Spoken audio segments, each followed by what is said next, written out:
சாத்திரங்கள் பெண் இனத்தை மூடி மறைத்ததம்மா. அந்த ஆத்திரத்தில் பாரதிக்கும் மீசை துடித்ததம்மா. சாத்திரங்கள் பெண் இனத்தை மூடி மறைத்ததம்மா. அந்த ஆத்திரத்தில் பாரதிக்கும் மீசை துடித்ததம்மா.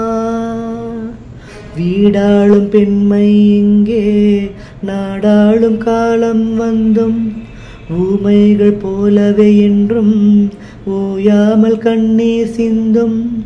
ஏனென்று கேட்கத்தான் இப்போதும் ஆளில்லை. சமநீதி சேர்க்கின்ற சட்டங்கள் ஏனில்லை. உலகமெல்லாம் விடிந்த பின்னும் உங்களின் இரவுகள் விடியவில்லை. கண்ணின் மணியே கண்ணின் மணியே போராட்டமா.